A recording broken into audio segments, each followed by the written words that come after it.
Hi friends, my name is Borrodante. Let's paint Outlandish Curiosity.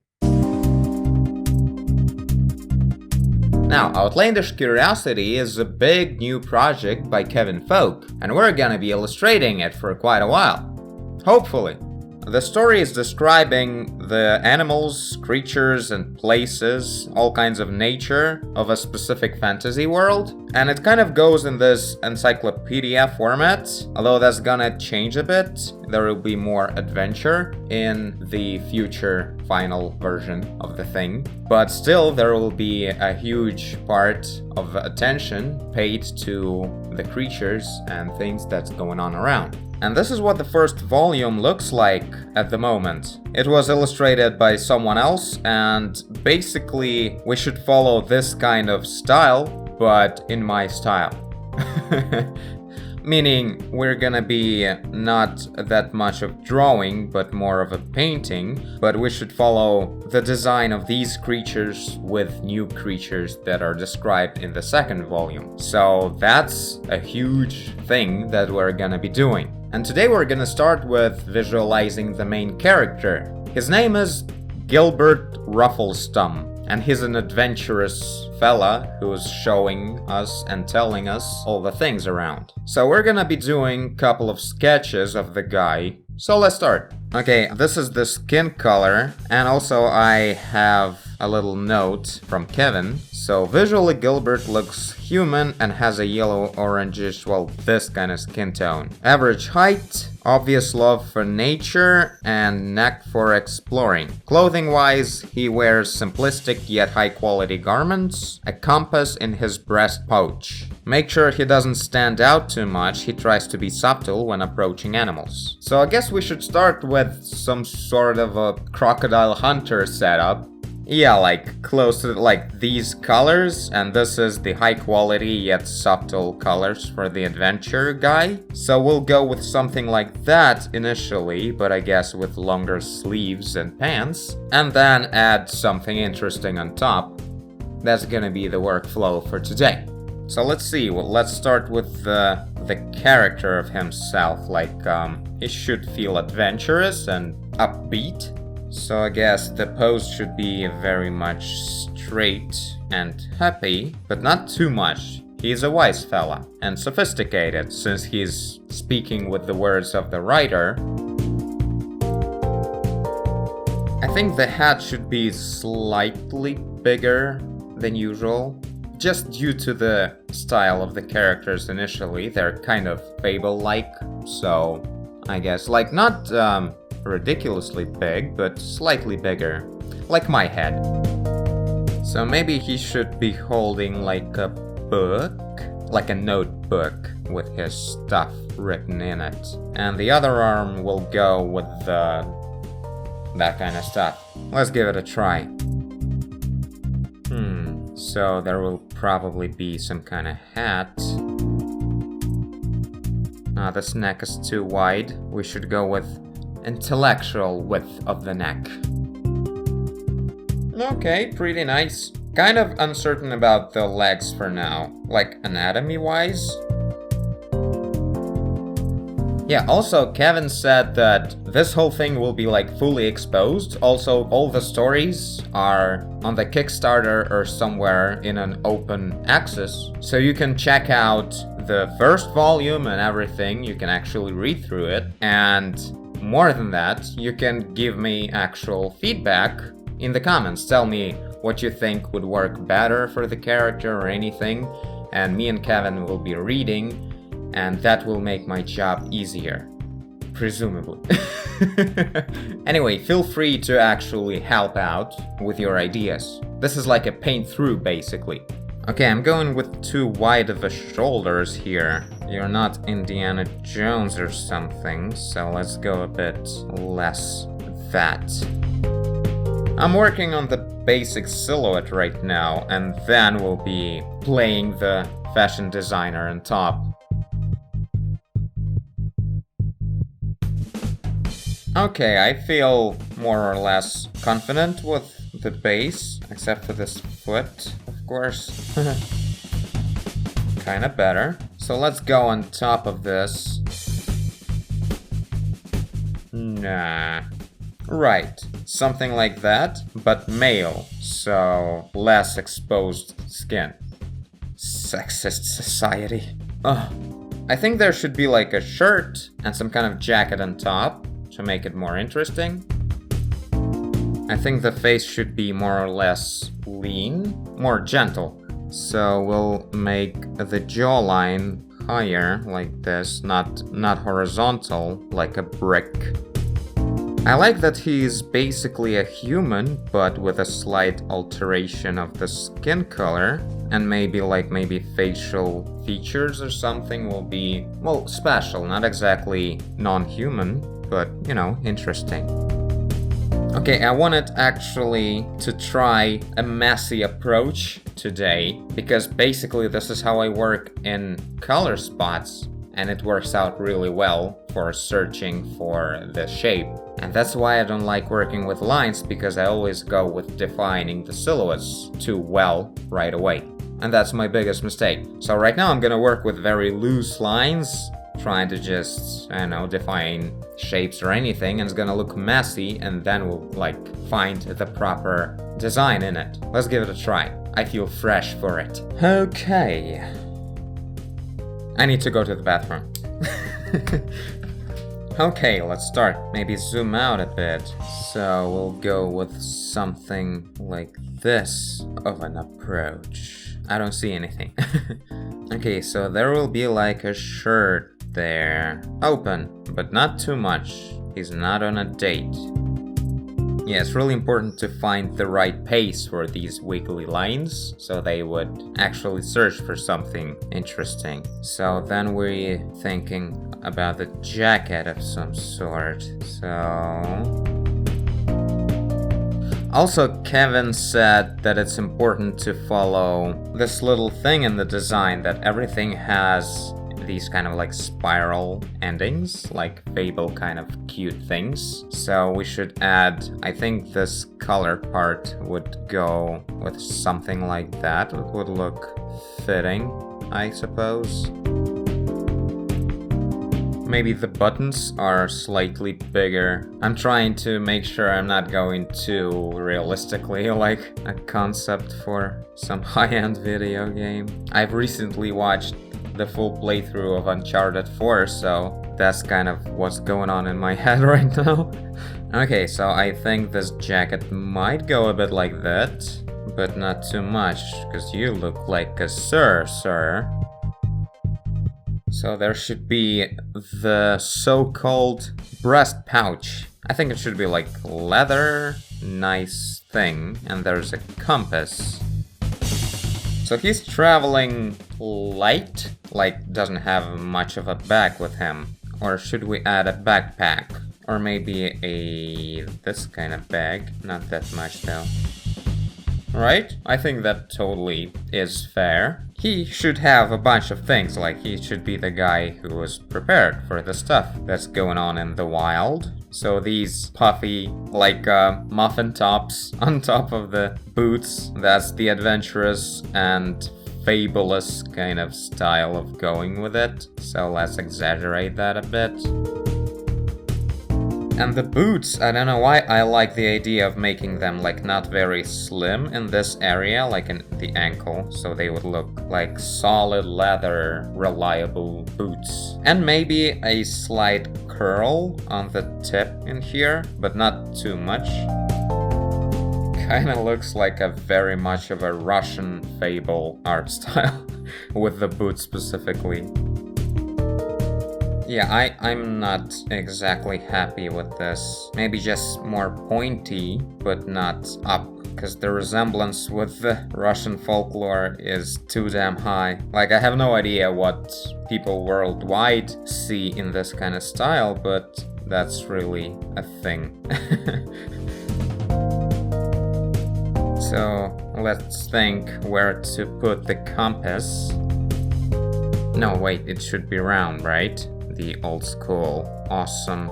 No, it should be hanging. I don't know why I'm putting it in a pocket. Maybe another thing hanging. Like these are thick leather laces for the bag here. And on top of it, there will be a compass like that.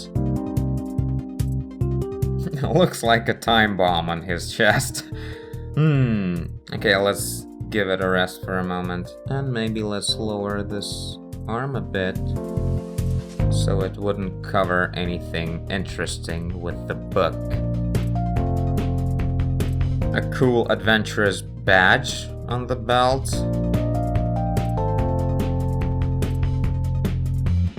Kind of old school lines on the pants. Looks interesting, I guess, and a bit classy, which might fit the character and balance his adventurousness with intellectual side. Okay, let's remove the time bomb effect. And I guess compass should hang on a much longer chain, so it would be easier to use it, to hold it the way you want. Now let's work on the face a little bit, because the body's kind of fine now, I think, for now. There, now let's do the face. Let's see. That's terrifying. I guess wavy semi-long hair would do best for the, well, kind of a writer, adventurer kind of guy. But we'll see. First of all, we should make him a lot less anime. Okay, it's not that bad, but I feel like this anime character really wants to sell me some Marlboro cigarettes. Let's work on that. Yeah, maybe this kind of hat. Safari hat. I feel like the art style could really use bigger eyes. We just have to figure out how to do that in non-anime way. Wow, you are not enjoying your safari hat. And you're very happy about it. So they're somewhat slimmer than what a cowboy hat would be, or Indiana Jones hat. Okay, the hat is more or less fine, but your face, sir, it's too young, and your smile is too fake. Let's fix that. That's kind of better. There, a little bit of this action. That's the smart smile. Not when I do it, it looks like I'm thinking about a devious plan, but you know what I mean. He nails it. Ugh, what is it, like an anime girl inside of the man's body? This is totally better. But the jaw probably could be a bit more massive. We kind of overdid it. Let's do some characters with the expression. No, not that much. You're not a 3D animal cartoon. He really could use a beard. Let's give that a try. When you're on the adventure somewhere deep in the islands, it's probably best to go with a beard there. So that would make sense, right? Oh yeah, I now really want to trust this guy way more than without a beard. Okay, so this is what we've got. Some adventurous lighting right there. And the book should have like a closing thing. I feel like maybe the shape of the hair should be a little bit more expressive and, well, very defined in some sort, since he is not exactly an earthling after all. Well, this is very weird. Let's give it another try.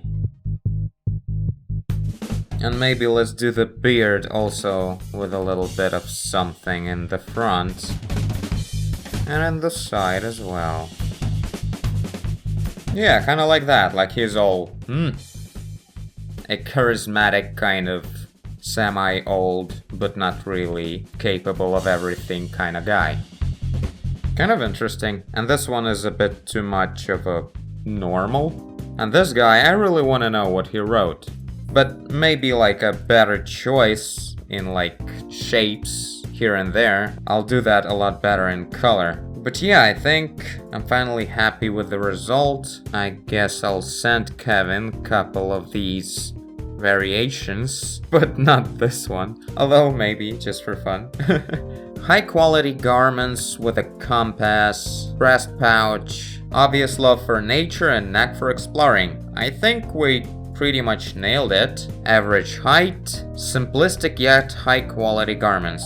I guess you can call it. I mean, maybe it's not super simplistic, although, as for a character, pretty much the adventurous look. We went pretty basic on that, so simplistic enough, I think. Well, anyway, as for now, I think I'm pretty much happy with the guy. At this point, we really have to know if this is anywhere near what Kevin has in mind in general. So, and from that point, we'll move on further. So that's the plan. I guess this will be it for now. Let's maybe make a design for one of the creatures that were described in the second volume, because I feel like the main character doesn't really describe everything I would like to establish at the beginning of the work on the universe. So let's maybe give that a try. Okay, so here we are. Crickweed beetle. Named after the sound it makes, the crickweed beetle forages berries with its pincers and funnels it straight into the mouth in a gutter-like fashion. So basically there's a beetle that's doing this, like cutting off the berries, and they just fall into his mouth. So the mouth should be kind of like pointing upwards and be sort of big, so it would look expressive enough to visualize what's going on. So this is the sketch that Kevin made on the beetle. I can't really tell what's going on. Okay, these are the pincers, I suppose, and this is probably the mouth. I can't read the handwriting here. Okay, basically this thing I can see, and then there's the mouth that's gathering the loot. So let's see what I can think of. And this is a generic beetle. I don't know. I decided to, just in case. I don't think I'm gonna even look at it. No copyright claims from actual bugs, okay? Okay, let's see. Let's just think. Let's start with a little bit of a grid, because he's probably gonna be sitting on some sort of ground, or better, the big leaf, and gathering the seeds, kind of. So this is the grid.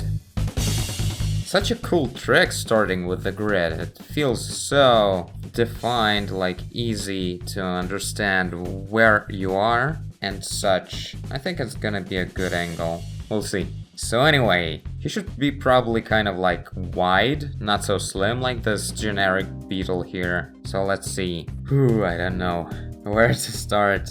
This is kind of interesting, the design of the fantasy bug.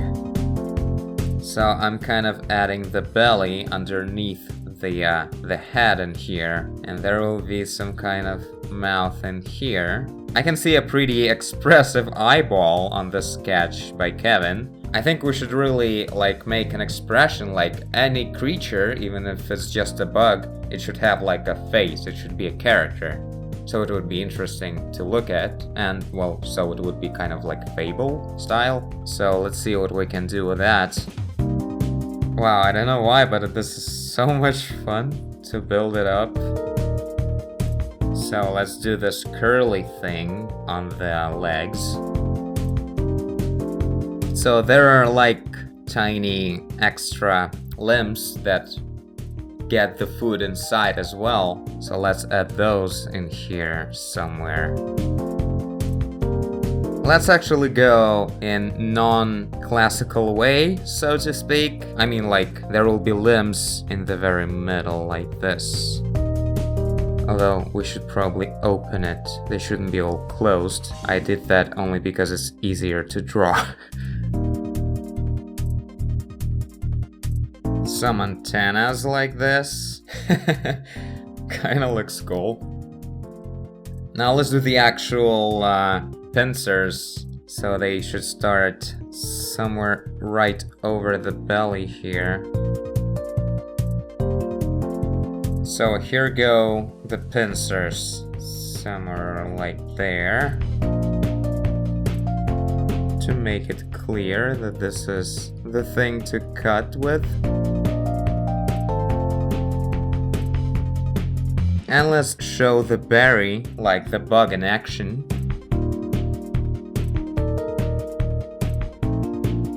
So working on the rest of the bug, trying to make sense of the walking legs.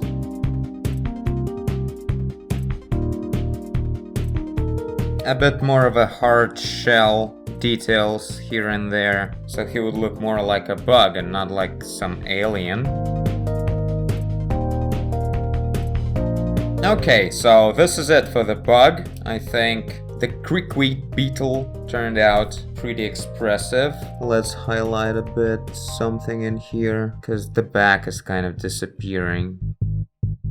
There we go.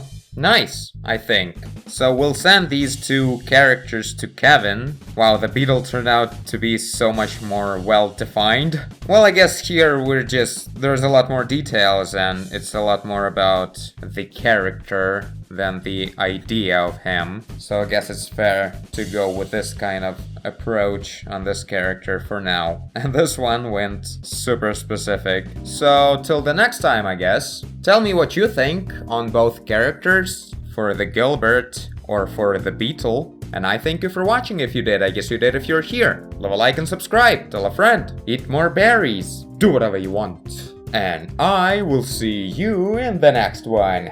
Bye!